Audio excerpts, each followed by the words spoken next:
हे guys, welcome back. So कैसे हैं आप लोग। आज अपन इस वीडियो में सीखने वाले हैं हाउ टू फाइल GSTR1 या IFF जो हम मंथली वालों के लिए फाइल करते हैं। तो बेसिकली क्या होता है, GST में आप रिटर्न दो तरीके से फाइल कर सकते हैं, या तो क्वार्टरली या मंथली। अगर आपका टर्नओवर 1.5 करोड़ से कम है तो आप क्वार्टरली ऑप्ट कर सकते हैं, और आप वॉलेंटरी मंथली भी ऑप्ट कर सकते हैं अपने फाइनेंशियल्स को मैनेज करने के लिए। और अगर आप अपनी GSTR रिटर्न मंथली ऑप्ट करते हैं, जो कि आप अपने पोर्टल से खुद से कर सकते हैं कि आपको क्वार्टरली चूज करना है, फाइल करना है या मंथली चूज करना है, तो आप उसके अंदर बिलिंग कैसे चढ़ा सकते हैं। इस वीडियो में मैं आपको दिखाऊंगा 2 इनवॉइसेस। उनमें से एक इनवॉइस है हमारा B2B का, एक इनवॉइस है हमारा एक्सपोर्ट का। एक मैं आपको दिखाऊंगा B2C की सेलिंग कैसे होती है, आपको इनवॉइस के नंबर्स कैसे फीड करने हैं, और भी GSTR1 या IFF जो फॉर्म होता है जो मंथली भरा जाता है। मंथली की लास्ट डेट जो होती है मैं आपको बता दूं, जैसे हमारा अभी फिलहाल करंट ईयर फेब चल रहा है, फेब 2025, तो फेब 2025 की रिटर्न 11 मार्च 2025 से पहले हमें IFF या GSTR1 भरना है। उसके बाद हमें 20 तक 3B फाइल करना है, तभी नेक्स्ट पार्टी उसका क्रेडिट क्लेम कर पाएगी अगर आपने B2B के सेल काटे हैं तो, बिल काटे हैं तो। अगर आप 11 से पहले या 13 से पहले, वो डिपेंड करता है स्टेट टू स्टेट, अगर आप उससे पहले रिटर्न फाइल करना स्किप कर देते हैं तो सामने वाली काउंटर पार्टी जिसके नाम पे आपने सेल के बिल काटे हैं उसको क्रेडिट क्लेम नहीं हो पाएगा, वो फिर नेक्स्ट मंथ के लिए रोल ओवर हो जाएगा। अभी हम चलते हैं करंटली GST के पोर्टल पर, और GST के पोर्टल पर हम जाके सीखेंगे कि किस तरीके से आप गाइज अपना खुद से GSTR1 फाइल करते हैं। Hey guys, this Arjun Mittal here, founder and CEO tax advisory. अगर आपको GST से रिलेटेड कोई क्वेरी है या आपको असिस्टेंस चाहिए रिटर्न फाइलिंग में, आप हमसे कनेक्ट कर सकते हैं। लिंक डिस्क्रिप्शन बॉक्स में गिवन है, हमारा नंबर वगैरह भी गिवन है। और अगर आप नए हैं तो चैनल को सब्सक्राइब करे बिना बिल्कुल मत जाइएगा, क्योंकि यही चैनल है जो आपको खुद से आपका फाइनेंशियल एक्सपर्ट बनाने में हेल्प करता है। तो हम आ चुके हैं GST के पोर्टल पर। यहां पे अगर आप देखोगे तो GST के पोर्टल पे लॉगिन करने के बाद रिटर्न में जाके रिटर्न डैशबोर्ड पे आप क्लिक करेंगे। उसके बाद फाइनेंशियल ईयर 24-25 मेरा चल रहा है, मैं पीरियड सेलेक्ट करूंगा जनवरी 2025 जो मेरा करंट पीरियड है। अब इसमें मैं थोड़ा सा नीचे आऊंगा तो दिखा रहा है वो details of outward supply of good and services GSTR1। तो बेसिकली मैं इसको प्रिपेयर ऑनलाइन पे क्लिक करूंगा तो मेरे पास कुछ इस तरीके से टर्मिनल खुल के आएगा। अब इस तरीके का टर्मिनल पे मैंने आपको बिल दिखा देता हूं। ये बिल है greedy games media private limited के नाम पे जारी हुआ है, और ये हमारी पार्टी है जिसका हम GST फाइल कर रहे हैं। ठीक है, तो ये 2 बिल की डिटेल हम लाइव फाइल करेंगे, और इनमें कौन कौन सी डिटेल हमारी पोर्टल पे जाएगी। B2B सेक्शन में जाना, ये सबसे पहला टैब है। इस पे क्लिक करने के बाद ऐड रिकॉर्ड पे जब आप क्लिक करोगे तो यहां पे रेसिपिएंट में GST नंबर डालिए काउंटर पार्टी का रेसिपिएंट नंबर डाला, इनवॉइस नंबर आपको यहां पे डालना है। इनवॉइस नंबर हमारा क्या है 24/16, यहां पे हमारा 24/16 ये इनवॉइस नंबर है। इनवॉइस की डेट हमारी क्या है 24 जनवरी 2025 हमारी इनवॉइस की डेट है, हम वो डाल देते हैं, यहाँ पे मेंशन कर देते हैं।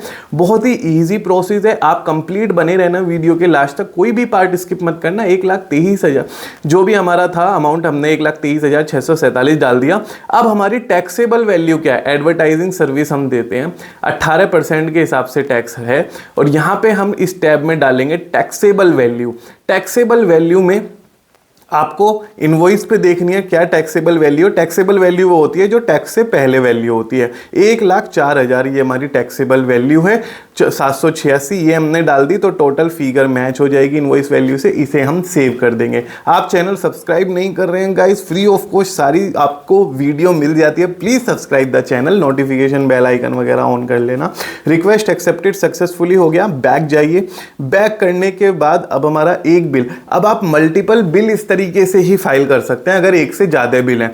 अब मैं आपको सिखा देता हूं कि आपको एक्सपोर्ट इनवॉइस कैसे आप फाइल कर सकते हैं। देखो, आपको मैंने अभी बताया B2B का मल्टीपल बिल है तो मल्टीपल ऐड कर सकते हैं, ये ऑनलाइन प्रोसेस है। अब आप एक्सपोर्ट का इनवॉइस कैसे फाइल कर सकते हैं मैं आपको ये भी बता देता हूं। कई सारे हमारे यहाँ पे इंडिया में एक्सपोर्ट की सर्विसेज देते हैं। एक्सपोर्ट की सर्विसेज में क्लिक करेंगे तो ये एक्सपोर्ट का बिल है। ठीक है, यहाँ पे GST वगैरह कुछ नहीं है, USA की कंपनी है। इनवॉइस नंबर डालो, डेट ऑफ इनवॉइस डालो, जो भी इनवॉइस की डेट है, ठीक है। इनवॉइस की डेट हमने यहाँ पे डाल दी 31, ठीक है, 31 जनवरी 2025। उसके बाद हमने यहाँ पे अपना without payment shipping bill, export number वगैरह अगर आपका है तो डाल दो। गुड्स के केस में होता है टोटल इनवॉइस वैल्यू 3,66,667 हमारी वैल्यू है। अब इसे विदाउट पेमेंट ऑफ टैक्स हमने करा है। अगर हमारे पास LUT है, लेटर ऑफ अंडरटेकिंग है, और हमने इंपोर्ट एक्सपोर्ट कोड लिया हुआ है, तो हम एक्सपोर्ट का bill without payment of tax भी यहाँ पे चढ़ा सकते हैं। उसके बाद ओके पे क्लिक करेंगे, बैक करेंगे, ये बिल भी हमारा यहाँ पे फाइल्ड हो गया। अब ये बिल तो फाइल हुआ है, रिटर्न फाइल अभी नहीं हुई है, तो उसके लिए बने रहो चैनल पे, अभी भी स्किप मत करो। अब हमने एक्सपोर्ट इनवॉइस देखा, एक्सपोर्ट इनवॉइस के बाद B2B इनवॉइस देखा। B2C सिखाता हूं। B2C में जब आप जाओगे, ऐड रिकॉर्ड करोगे, तो यहाँ पे स्टेट वाइज आपके बिलिंग आएंगे, लेकिन B2C में बिल नंबर वगैरह डालने की जरूरत नहीं है। आप अपने डेटा से सारी चीजें स्टेट वाइज एग्रीगेट करो कि भाई मैंने पार्टिकुलर स्टेट को कितना यहाँ पे सप्लाई किया है, चाहे सर्विस सप्लाई करिए चाहे गुड्स सप्लाई किया है। यहाँ पे जैसे मैं जाता हूँ, मैंने यहाँ पे अपना स्टेट डाला कि भाई मैंने इस पार्टिकुलर स्टेट को, सपोज करो मैंने स्टेट सेलेक्ट कर लेता हूं, कोई भी इस पार्टिकुलर स्टेट पे मैं जाता हूं।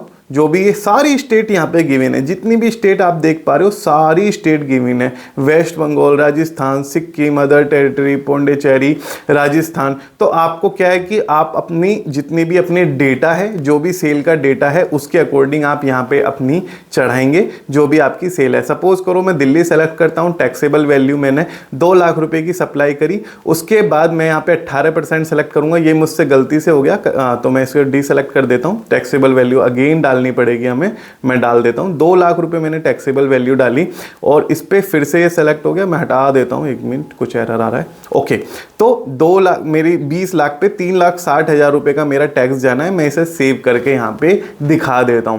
तो ये मैंने केवल और केवल आपको सिखाने के लिए भेजा है। आप बैक जाओगे तो यहाँ पे देखो, दिल्ली को 18% के हिसाब से इतने रुपए की सर्विसेज या गुड्स हमने सप्लाई करे, इतना टैक्स हमें देना है। इस वीडियो में आपको ये भी बताऊंगा कि टैक्स कैसे दिया जाता है, चालान कैसे पे होगा, ठीक है। अभी आप बने रहो। उसके बाद यहाँ पे नील रेटेड आती है, जितनी भी 0 रेटेड सप्लाई होती है एक्सपोर्ट से अलग होती है। नील रेटेड जिस पे GST अभी एग्जेम्प्टेड है, लेटर ऑन वो नोटिफाई हो सकता है। जैसे पेट्रोलियम वाला प्रोडक्ट है हमारा, ठीक है, टोबैको वगैरह, इस पे GST लागू नहीं होता, अभी एक्साइज ड्यूटी वगैरह लगती है। तो अगर उनकी सेल है तो आप यहाँ पे दिखा सकते हो। यहाँ पे क्रेडिट डेबिट नोट आएंगे हमारे, जिस भी पार्टिकुलर कंपनी को आपने कोई भी क्रेडिट डेबिट नोट यहाँ पे दिया हुआ है, वो आप यहाँ पे रेसिपिएंट का GST credit debit note number, उसकी डेट, नोट का टाइप वगैरह देके यहाँ पे सेव कर सकते हो अपना, ठीक है। और जो नॉर्मल टैक्स पेयर है, वो क्रेडिट डेबिट नोट की उसको ज़्यादा जरूरत नहीं पड़ती। जिनकी ज़्यादा बिलिंग होती है, ज़्यादा बड़ा टर्नओवर होता है, उनको बहुत ज़्यादा नीड पड़ती है क्रेडिट डेबिट नोट की।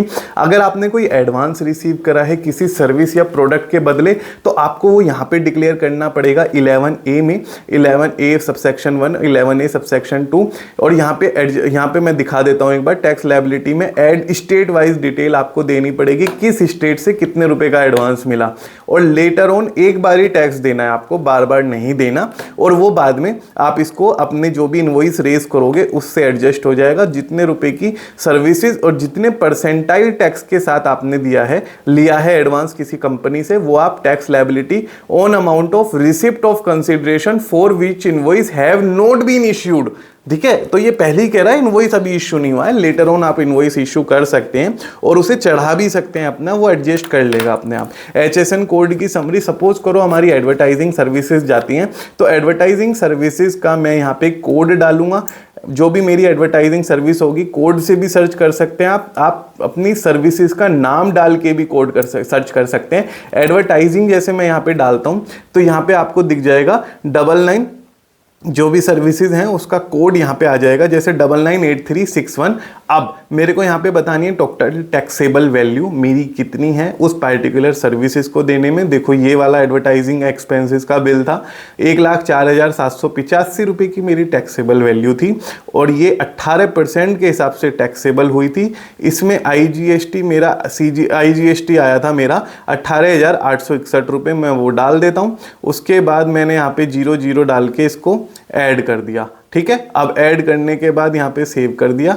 सेव करने के बाद मैं यहाँ पे बैक चला गया। बैक जाने के बाद मैंने यहाँ पे डॉक्यूमेंट इश्यू पे लगाया, ऐड डॉक्यूमेंट करा। डॉक्यूमेंट इश्यू पे ऐड डॉक्यूमेंट जब हम करेंगे, invoices for outward supply, invoices for outward supply में जो भी मेरा आउटवर्ड सप्लाईज का इनवॉइस नंबर है, जैसे 16-17 इश्यू करा मैंने, टोटल नंबर 2 डाला, कैंसिल 0 और नेट इश्यूड मैंने यहाँ पे दिया। इसके अलावा invoice number, revise invoice, debit note, credit note की भी आप यहाँ पे चीज़ें अपनी मेंशन कर सकते हो। और उसके बाद यहाँ पे refund voucher, delivery challan for job work, delivery challan for supply, in case of liquid gas, ये सब आपको यहाँ पे ऑप्शंस देखने को मिल जाएंगे।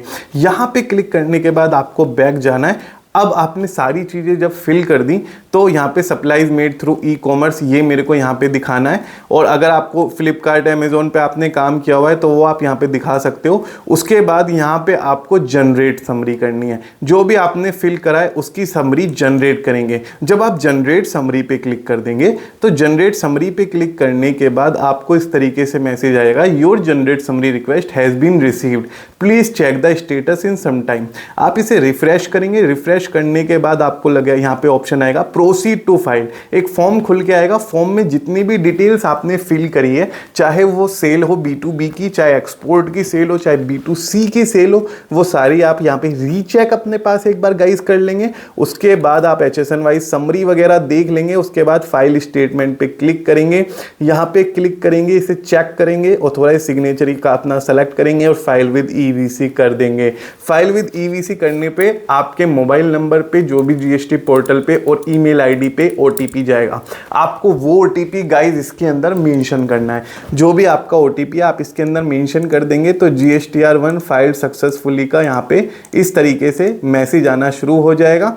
GSTR1 of GST for the return period January 24-25 has been filed successfully। अब मैं आपको ले चलता हूं कि 3B कैसे फाइल कर सकते हैं, क्योंकि 3B में डेटा ऑटो पॉपुलेट होना शुरू हो चुका है। अब जो आप GSTR1 फाइल करेंगे वही डेटा 3B में उठ के आएगा, तो वो भी मैं आपको हाथों हाथ बता देता हूं। तो अभी फिलहाल के लिए देखो, आप जनवरी का सेलेक्ट करेंगे, वापस से GSTR3B सेलेक्ट करेंगे, प्रीपेयर ऑनलाइन में जाएंगे, जितनी भी हमारी चीजें थी यहाँ पे हम क्लिक करेंगे। उसके बाद देखो हमने सेलेक्ट करा था ना 1,04,000 का इनवॉइस दिखाया था B2B में, और हमने B2 उसमें एक्सपोर्ट में दिखाया था जो 0 रेटेड का हमारा है 3,66,677। ये 67 ये हमारा यहाँ पे आ गया। इसको कंफर्म कर देंगे हम। कंफर्म करने के बाद एक बार IMS डैशबोर्ड भी मैं आपको बता दूंगा। यहाँ पे हमारी आती है supplied under section 9 subsection 5 of corresponding invoice electronic e commerce portal. ये बेसिकली TCS का है, ठीक है। तो देखो ये कह रहा है सिस्टम हैज़ नॉट जनरेटेड। यहाँ पे मैं आपको IMS डैशबोर्ड अभी बताऊंगा। यहाँ पे आप इंटर स्टेट सप्लाई दिखा सकते हैं, जो भी आपने स्टेट के बाहर सप्लाई करी है अनरजिस्टर्ड टैक्स पेयर्स को, अनरजिस्टर्ड लोगों को करिए तो वहां पे आप दिखा सकते हैं। एलिजिबल ITC, जो भी आपका ITC है वो यहाँ पे आपको दिखाना पड़ेगा। एंड एलिजिबल ITC हमें इतने रुपए का मिला है, ज्यादा का मिलता तो ज्यादा दिखाता। एग्जेम्प्ट निल और tax rated, interest and let fees कोई आप पे प्रीवियस ईयर्स की, प्रीवियस मंथ की आपके ऊपर आ रही होगी, उसके बाद आप यहाँ पे दिखाई देनी शुरू हो जाएगी। आप उसके बाद सेव करेंगे। सेव के बाद प्रोसीड फॉर पेमेंट करेंगे। प्रोसीड फॉर पेमेंट के बाद अब हमारे पास टैक्स लायबिलिटी आई है 18,835 रुपए की। 18,835 रुपए का अब हमें चालान जनरेट करना है। चालान जनरेट हम कर सकते हैं, चालान पे कर सकते हैं। अभी मैं आपको बता देता हूँ। यहाँ पे हम जाएंगे, यहाँ पे हमारा क्रेडिट लेजर 0 है, दैट्स वाई हमें कैश लेजर में देना पड़ रहा है। हम यहाँ पे चालान क्रिएट करके ई पेमेंट पे क्लिक करेंगे। बेसिकली हम यहाँ पे ई पेमेंट पे क्लिक करने के बाद UPI के थ्रू सिखा रहा हूँ मैं, नेट बैंकिंग डेबिट कार्ड का ऑप्शन भी यहाँ पे अवेलेबल है। भीम UPI पे क्लिक करा, HDFC बैंक कोई सा भी टर्मिनल यूज कर सकते हो, पेमेंट गेटवे है बेसिकली ये। मेक पेमेंट पे क्लिक करके I have understood skip this यहाँ पे स्टेप करेंगे। UPI ID जो भी आपकी UPI है, चाहे वो फोन पे है, चाहे GPay है, चाहे Paytm है, जो भी है, एक्सिस बैंक, जो भी आपकी UPI ID है वो आप यहाँ पे डाल के पेमेंट को रिक्वेस्ट सेंड कर देंगे। अब आपके जो भी UPI की ऐप है उसके ऊपर पेमेंट का यहाँ पे वो चला गया, रिक्वेस्ट चला गया। वहाँ पे आपका पिन वगैरह डाल के पेमेंट को यहाँ पे अप्रूव करो। अप्रूव करते ही पेमेंट इज सक्सेसफुली कंप्लीटेड यहाँ पे ऑप्शन आ जाएगा। यहाँ से आप व्यू रिसिप्ट करके अपना चालान डाउनलोड कर सकते हो पीडीएफ में। यहाँ पे मैंने देखो आपको चालान डाउनलोड करके ये रहा मेरा चालान आ गया, इसको अपने पास सेव करके रख सकते हो। अब हम चलते हैं वापस अपनी रिटर्न फाइलिंग के पास। रिटर्न डैशबोर्ड, यहाँ पे जनवरी पे क्लिक करेंगे, सर्च करेंगे, उसके बाद मंथली रिटर्न पे आएंगे, यहाँ पे प्रीपेयर ऑनलाइन पे क्लिक करेंगे, नीचे आएंगे। यहाँ पे नीचे आने के बाद अगेन यहाँ पे आप प्रोसीड टू पेमेंट, अभी एरर आ गई, थोड़ा सा सेव करना पड़ता है शायद फॉर्म, यहाँ पे फॉर्म सेव करेंगे। अगेन यहाँ पे सेव करने के बाद एक मैसेज और आएगा कि हमारा फॉर्म जो है सेव सक्सेसफुली हो गया। प्रोसीड टू पेमेंट पे क्लिक करेंगे। अब हमारे पास देखो यहाँ पे देखो कैश लेजर में 18,835 रुपये आ गए। ये देखो यूटिलाइजेबल कैश बैलेंस यहाँ पे मेरे पास आ गया। इसको हम payment post credit to ledger adjust set off offset successful आ गया। प्रोसीड टू फाइल पे क्लिक करेंगे, वेरिफिकेशन पे चेक करेंगे, ऑथराइज सिग्नेचर ही सेलेक्ट करेंगे, फाइल ईवीसी यहाँ पे प्रोसीड कर लेंगे और यहाँ पे ओटीपी डाल के अपनी आईटीआर, यहाँ पे भी आईटीआर बोल रहा हूँ सॉरी, आईटीआर की बहुत सारी वीडियो बनाते हैं। जीएसटीआर यहाँ पे हमारी फाइल सक्सेसफुली हो गई। ओटीपी डालने के बाद यहाँ पे आपको इस तरीके से मैसेज आ जाएगा और कि आपने 3B फाइल कर दिया। यहाँ से जीएसटीआर 3B का आप प्रिंट यहाँ पे ले सकते हैं, अपने पास सेव करके रख सकते हैं। तो दोस्तों ये था जीएसटीआर 1 और जीएसटी 3B को फाइल करने का प्रोसीजर ऑनलाइन, कैसे आप खुद से फाइल कर सकते हो। अगर आपको एक्सपर्ट असिस्टेंस चाहिए तो आप हमसे कनेक्ट कर सकते हो। हमसे कनेक्ट करने के लिए नंबर आपको हमारे इस वीडियो के डिस्क्रिप्शन बॉक्स में मिल जाएगा और आपको एक कॉन्टैक्ट अस का फॉर्म भी मिलेगा जिसे भर के आप छोड़ सकते हैं। मेरी टीम कनेक्ट करेगी आपको as soon as possible. Please subscribe this channel if you love the contact. Thank you so much guys बने रहने के लिए। Thank you so much.